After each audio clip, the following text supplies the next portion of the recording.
Flarial has been updated to Minecraft Bedrock Edition 1.21.30.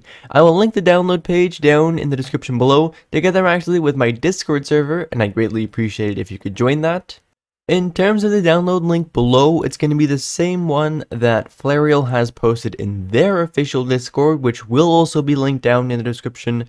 And in their official Discord, you can also find a direct link to their DLL files if you prefer that over the launchers. However, in this video, I'm just going to be using the launchers. Anyways, with this latest .zip file, you want to double click on that. That's going to open up, and then you want to locate this Flarial launcher.exe. This is the full launcher. I recommend using this over Flarial Minimal, which is a smaller, less detailed version of the launcher. So you can simply double click on this. If you get this message, you can simply click on run, and it should open up. So here I have Flarial Client, and that's great. So here is the entire launcher. As you can see, you can log in if you want to do so, but you don't have to. Here we have a settings area where you can choose to inject a custom DLL as well as manage some more settings basically. In this news area, you can find their news section. Their Discord is linked down here, or you can just click on launch and Minecraft will automatically open up with Flarial enabled. So right now I'm in a Minecraft world, and I'll briefly show you how to use this. If you want the full tutorial, then that is going to be linked down in the description below. However, right before I get into all of that, I'd like to address my current situation real quick. As you can see, I'm sure you've seen me not uploading on Ryan and Borian and any other clients that may have been updated. This is due to some copyright strikes I've been getting from Microsoft. These are completely ridiculous. I was never meant to get them, so I'm definitely working on getting them removed. I made a video about the entire situation, which I will link down in the description below. And Phoenix SC, I'm not sure if you guys know him, you probably do because he's a lot bigger than me, also made an entire video on this topic, proving that it's quite a big of an issue. And I will link that down in the description below for all of you who are interested. Sorry about the lack of content recently, but sadly there's not really anything I can do about it as of right now.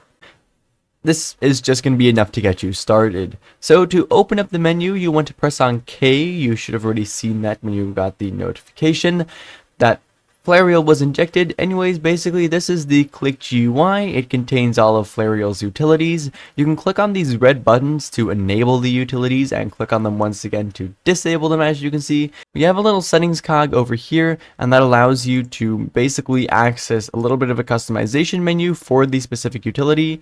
As you can see, some of them do have more customization than others. Anyways, the Click GUI is pretty simple, should be pretty self-explanatory. As you can see, when you hover over a utility, you get a little description saying exactly what it does.